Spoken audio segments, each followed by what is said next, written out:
everyone. Welcome to this second little video clip in the second week of our stewardship campaign. This week we're looking at growing, and as I said in my first clip, growth happens because we give. And I'm reading from chapter 6 of Father Michael White's book, Church Money. And we're looking at some of the principles that he gives regarding giving and growth. The second principle I would like us to focus on is the principle that the church grows through cheerful giving.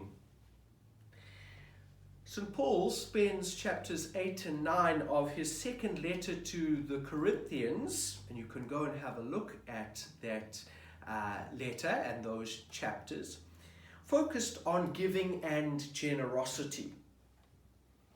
In the 8th chapter of the letter, St. Paul praises the church of Macedonia in their example of charity, in their example of giving and providing for the church in Jerusalem. And St. Paul congratulates the church in Macedonia, not only for their giving, but also for their enthusiasm for giving. He also challenges and encourages the church in Corinth to be similarly generous and giving. Dear friends, sometimes giving seems like a loss. We feel that we are losing when we give. And we may not want to give to God or to anyone else. Giving can be an emotional struggle for us.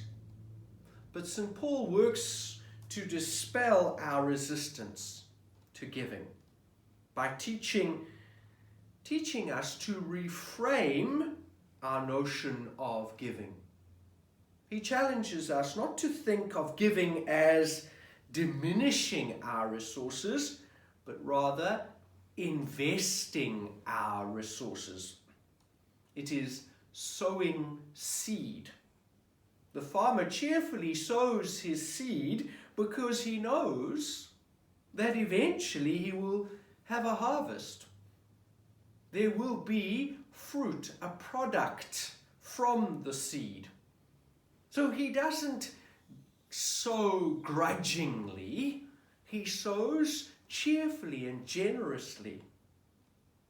If we can grow to see giving in the same way as does that farmer, then we'll discover cheerful giving, not reluctant giving.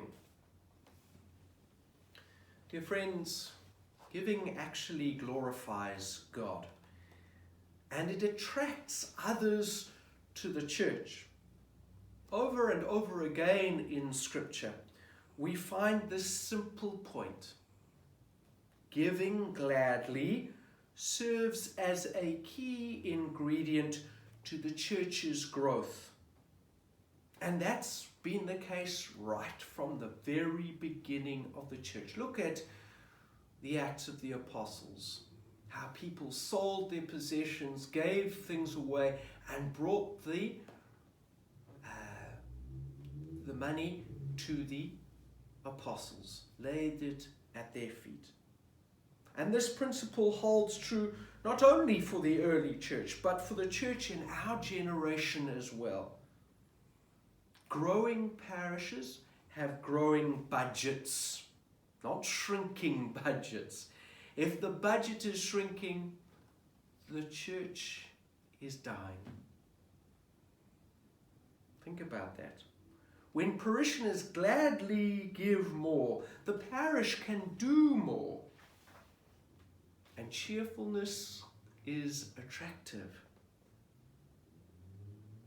I'm sure you don't want to be a part of a needy community that nags for money, that nags for your time, that nags for your service.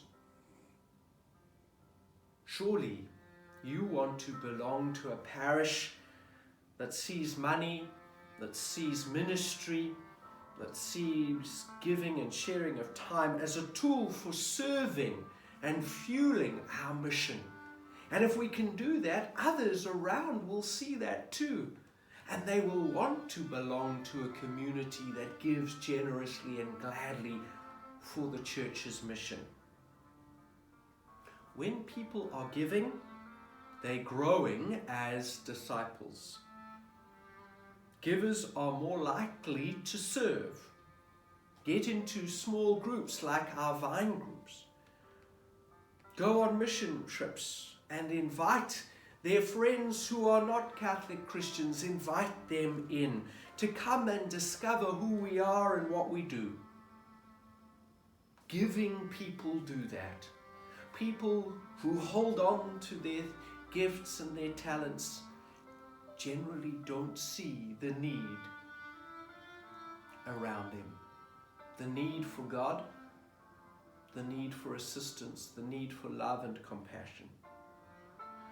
Simply stated, the church grows through cheerful giving.